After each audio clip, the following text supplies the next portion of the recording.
At the end of Mass Effect 1, you could appoint Anderson as the Human Council representative or as chairman of the council. And Anderson swears that he's going to use his political rank or political status to try to unite the alien races on the Citadel to believe the Reaper threat and to help stop them. Or he's going to use his military status to the max and drive the Reapers out back into dark space. And it turns out to be that last one, his military rank, because we know that the freaking Council and the Citadel don't believe Shepard about the Reapers. And even in Mass Effect 2, so you could tell that nobody listened to Anderson either. He's going to have to use his military rank. In Mass Effect 2, if Anderson was not put on the Council, and Udina was, Anderson is promoted to Admiral, and he becomes Udina's advisor. And when Shepard says, "Join me to kill the Reapers," come with me, because he sees that Anderson isn't happy in the political arena. And Anderson says, "I'm too old, I can't do that. The front line is yours. It's not mine anymore." So Shepard leaves. And in Revelation, the book, you could tell that in the beginning, Anderson is just burnt out. Like he doesn't like his job, and he's just, because it's just this mundane routine, and he misses being a soldier, his life as a soldier, because that's where Anderson belongs. He's a soldier at heart, and he just doesn't fit in the Citadel anymore. I mean, nobody listens to him anyways. So he's already tired, and then he receives this message by Kali saying, "I need your help." And Anderson leaves like that. He's just like, bam, there's my excuse. And he leaves everything in charge to Udina. So he goes and helps Kali. So in the book, he jumps back into action. Like, he becomes a soldier again. He's having to use his gun and everything. He's in battle.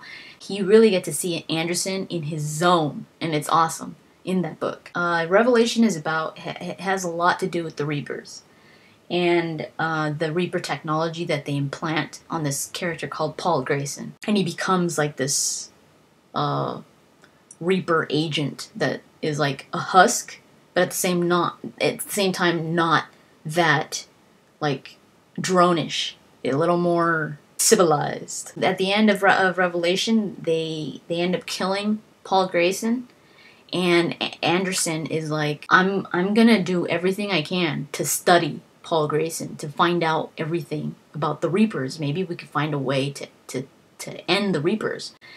And he tells Kali to join him. He says, "Join me, and that's what we'll do." And Kali's like, "But you have your job back at the Citadel." And he says, "I'm resigning." So he resigns his political position and just stays as an admiral. He continues his military. And Kali does join him, so he goes into investigating the Reapers like firsthand with Paul Grayson. Now this is leading to Mass Effect 3. So I'm hoping that I'm almost sure that they're not going to leave that out in Mass Effect 3. That Anderson resigned his position on the Citadel, and that he did this research with Kali, and that he probably found something. So, I don't think they're going to leave that out, because that's just too big for them to just and pretend that never happened. So they're probably going to find a way to incorporate that into Mass Effect 3. And I don't know, maybe like in a dialogue between you and Anderson. It's going to be really interesting to know what he found, if he found anything. And I would love to hear him mention Kali. Like, where is she? Is she even going to come out? What if she does come out? I've been calling it Revelation. It's Retribution. I get confused with all these damn names. Revelation, Retribution, Redemption. I don't know. The last novel of Mass Effect. This one, Retribution. Just recently, he was also in the new comic, the new Mass Effect comic, the online comic, Conviction. That was my title, like a long time ago. That was my title. What? Anderson is in that comic for a little second at the end, and he comes to Omega to get James Vega to guard Shepard in the brig. So Shepard's a prisoner now because of what happened at the end of Arrival, the downloadable content. But I think Anderson has a reason for choosing Vega to guard Shepard. He's planning something, because Anderson would never just be like, go guard that freaking idiot, because he was a stupid fool and he oh, I don't want to go into that. He was a stupid fool and he did stupid things. So you make sure that he doesn't get out. And if he does, you punch him in the nose. I don't think Anderson's like, he's got a plan. And he chose James Vega for a reason. And we're going to find that out in Mass Effect 3, I think. That's who Anderson is when it comes to his personality, the background, and all that. But now I want to go into who I think Anderson is. His role. And especially for Mass Effect 3. Anderson has always been Shepard's mentor. He is the mentor. He has the mentor role in Mass Effect. From a writer's point of view, almost every story has a mentor figure, or someone that is there to guide the hero through hard times, or teaches the hero, anything like that. There's almost always a mentor. And in Mass Effect, it's Anderson. So Anderson has a really important role when it comes to Mass Effect. And a lot of people sometimes miss that. They don't see Anderson like that, because he's not a main character. I would love to see Anderson play a huge role in Mass Effect 3, and I'll tell you how. And I'm thinking about this in a writer's point of view, like I said, because of the elements that could be used here. Almost all writing follows these types of elements. I think Anderson's role in Mass Effect 3, maybe probably won't be. Maybe I should just say, I hope Anderson's role in Mass Effect 3 is going to be that he is the one to redeem Shepard. And by that, I mean, Anderson, whenever you have a mentor and his pupil, it's Anderson and Shepard. They're almost always alike. That's why one is the other's mentor, because they're almost the same. Anderson is like an older version of Shepard.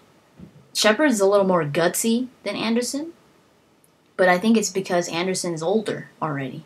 But when he was younger, he was pretty gutsy also. He's an N7 op. He was the first. He owned the Normandy first, and then Shepard did. He was going for Spectre, but didn't make it. Shepard did what Anderson wasn't able to. And that's why Anderson gave the reins to Shepard, because he says, you continue it.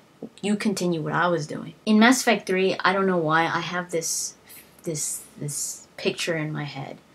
And I would just love to see it. If it doesn't happen, whatever. But I just think it would play out very well. Something is going to happen to Shepard. And by something, I mean that he's going to be fighting something within himself. And in writing, that's called man versus self. Whether it's because of the Reapers, some kind of indoctrination thing, I don't know. Maybe. I think it's going to be something like that, where Shepard is internally fighting this indoctrination. Like, he can't let it happen. And maybe throughout the game, he's going to be fighting it, so that, because if he just becomes indoctrinated, I don't think he's going to become indoctrinated fully, because you can't be playing an indoctrinated Shepard and then go kill everyone? No, they wouldn't do that.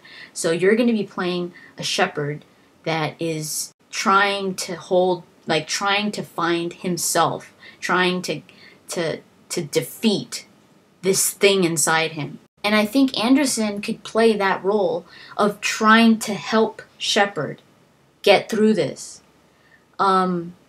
And there's either, I could see it happening a lot of times, that mentor position is used for a reason. They're used to help the hero at the end. And I could totally see that Shepard, at the end of Mass Effect 3, he has no choice anymore. Like, he can't fight this any longer. It's just, that's it. He either turns, let's say, fully indoctrinated at the end, or he's about to. And Anderson either has to kill Shepard, or he basically has to, like, take over. Maybe Shepard sacrifices himself somehow before he becomes indoctrinated. Maybe something needs to be done and he kills himself because he's like, this is it. I could do more good by killing myself than by letting myself just become indoctrinated. But if he doesn't sacrifice himself, then maybe he tells Anderson, kill me if this happens or whatever. And I don't know, that would just be so emotional to see, especially if Anderson has to kill Shepard in some way. So I don't know, I could see that happening, where Anderson and Shepard, where there's this reunion again. Like, that's how Mass Effect started, with Anderson and Shepard. Anderson gave the reins to Shepard, and at the end, it ends with Anderson and Shepard again, but now Shepard kind of gives the reins to Anderson again. So it's kind of like they're, you know, like it goes back full circle to how it started, where with Anderson and Shepard again. I'm hoping that they really do use Anderson for a good reason and not just like have him stay on Earth, because we know that he is going to be staying on Earth to help the survivors, because they need a leader, because Shepard's going to leave. Anderson's like, I can't leave them. But I'm thinking he's definitely going to come back. They're not just going to leave him there and then forget about it. No more Anderson. So I think they're gonna meet again. Whether when it's Shepard that returns to Earth and they meet again then, or I don't know. But I'd love to see that whole Shepard and Anderson relationship come to an end together. Like, Shepard needed Anderson. Without Anderson, Shepard wouldn't be able to do what he's been doing, because he wouldn't have the Normandy, he wouldn't be a Spectre, and he just wouldn't be doing a lot of things if it wasn't for Anderson. So I really think that they could use that at the end of Mass Effect 3 to incorporate Anderson into it. It would just make it so emotional and so, like, I think it would be a perfect closure, because that's the way it started, with those two. So you all know now, if they kill Anderson early on without him even doing anything, without him being a big part of Mass Effect 3, you all know what's up with me. I'm gonna get up in someone's grill. I'm gonna call Casey Hudson or something. I'm gonna be like, "Foe, what you doing? Are you for reals?" So that's just my opinion. I think they really should do it, because I think it would be, it would really be a very emotional way to bring those two back together. Probably won't happen. I would love to see it happen, though. Let me know what you guys think. I know a lot of people don't like Anderson. They actually think he's annoying, but I don't know why. I mean, I actually didn't get into Anderson. I didn't start really liking Anderson until I read the books. So maybe that's why a lot of people don't really like him. But until you read the books, you really start to appreciate who Anderson is and his role in the series. So that's basically it for Mass Effect Talks. If you have anything else to add, as always, feel free to put it in the comments. So yeah, I guess I will talk to you guys later.